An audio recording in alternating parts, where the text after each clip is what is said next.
Welcome back. I'm Stephanie Ruhle. Congress prepares for their return to D.C. amid renewed cries for gun reform. So what, if anything, will Congress do? A new bill is slated for debate in the House Judiciary Committee. That Keep Americans Safe Act bans possession of a magazine that holds more than 10 rounds of ammunition. But why target magazines? Everytown for Gun Safety, a nonprofit that advocates for gun control, studied mass shootings between 2009 and 2017 and found that 58% of those incidents involved high-capacity magazines. Those shootings resulted in twice as many fatalities and 14 times as many injuries on average compared with shootings that did not include a high-capacity mag.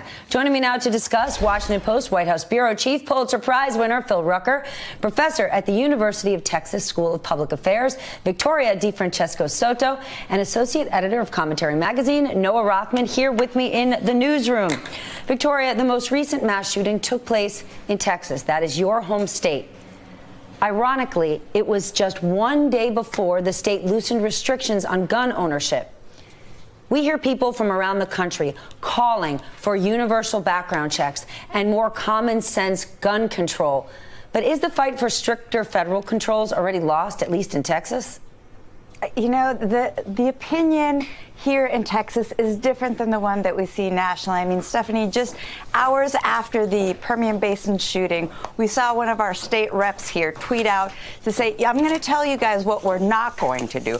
We're not going to fight for background checks. We're not going to fight for red flag laws. And it was this litany of what they're not going to do because many people here in Texas, as difficult as it may seem, blame the people and not the guns. They really absolve guns of any culpability here. It's an inanimate object. It's bad people who use the guns. And this is really the mindset of a lot of Texans, even in the wake of these tragedies.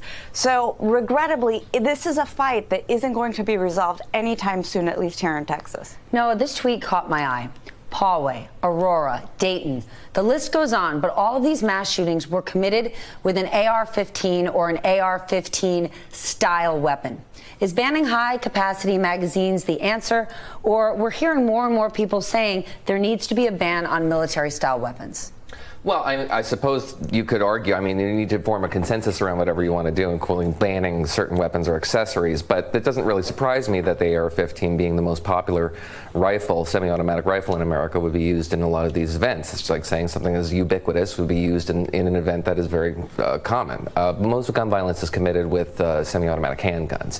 So we're really only talking about these large-scale massacres of individuals, and when you want to address that, so getting at the magazine massacres, like it's not like they're not a big deal? No, they are a big deal, which is why we should probably be talking about semi-automatic handguns too, considering they're responsible for most gun violence, right? If you're focusing exclusively on these massacres of many people, mass shooting events, mass casualty events, then you would focus on magazines, then you would focus on AR-15s. You want to talk about gun violence in America, you talk about guns. Okay, but isn't that like saying, well, just focusing on magazines isn't enough, we have to do more? Until now, we've done almost nothing. So isn't something better than nothing?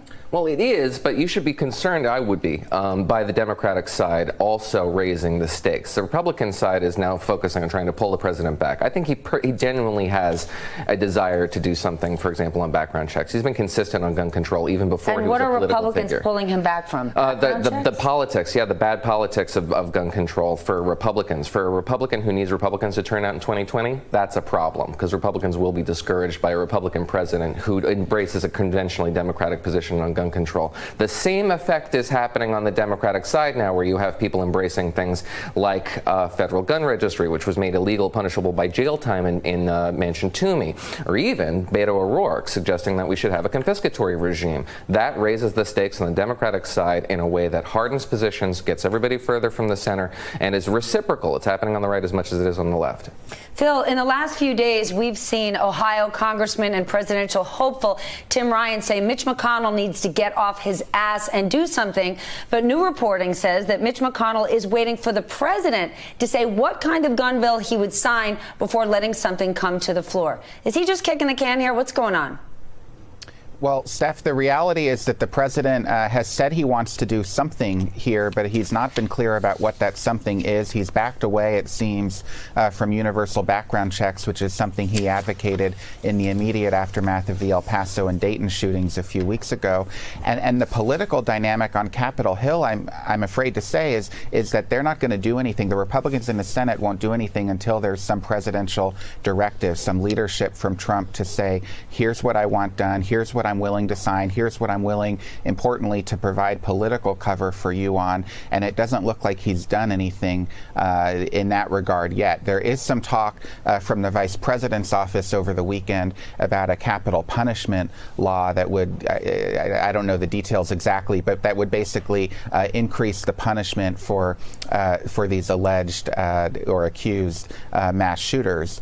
But I'm not sure that that's going to necessarily prevent these events from the beginning.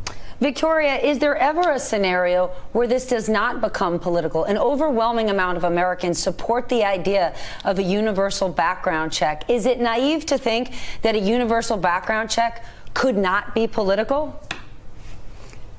In this political climate, as we're ramping up into electoral season, it's going to be highly political.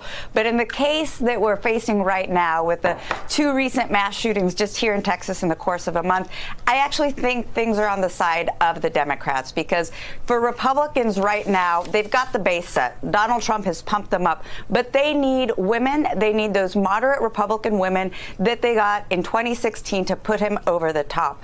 So in terms of how you're going to target these suburban women, we know from a survey that was just done last month that gun control is the top issue of concern for suburban women. So it's not just that Republicans are against gun control. Maybe a section of them, the more conservative ones, but the more moderate ones want gun control. So politically speaking, this is in the camp of the Democrats. Right now. Why does a universal background check have to be a Democratic ideal? Why couldn't this be something that Republicans say, this makes sense? No, it depends on how it's crafted. So for the most part, everybody is caught up in a background check regime. The people who are exempted are private sellers.